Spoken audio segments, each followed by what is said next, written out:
Hey guys, welcome back to my channel. For this video, I will be explaining how to use the z-score formula to find the data value or to find the z-score itself.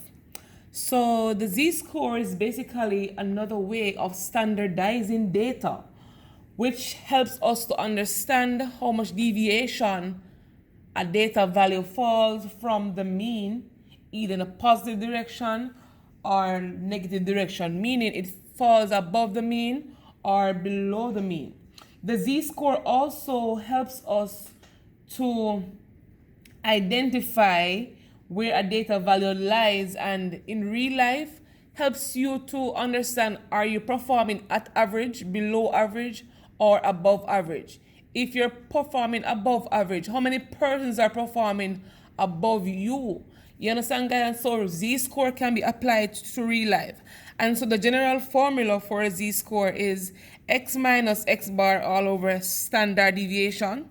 And the x represents the data value, or some would say the score. The x bar represents the mean, and the standard deviation would be the SD.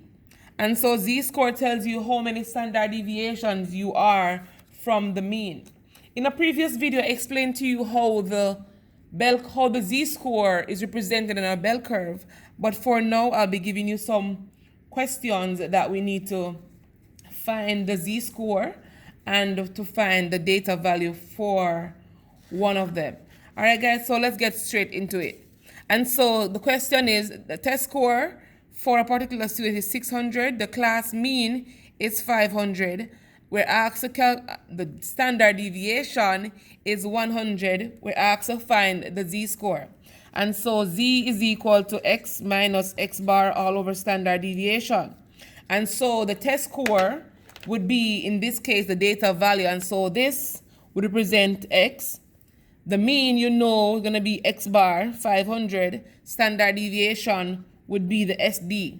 So it's just for us to substitute what we have into the given formula. And so z is equal to 600, subtract the mean, which is 500, divided by standard deviation, which is 100. All right, guys, so 600 subtract 500 represents 100. 100 over 100 is equal to 1. So guys, z-score of 1 basically tells you you perform one standard deviation above the mean. If we should represent this on a bell curve, guys, the bell curve will look something like this. So we know the center of the bell curve represents the mean, which is 500.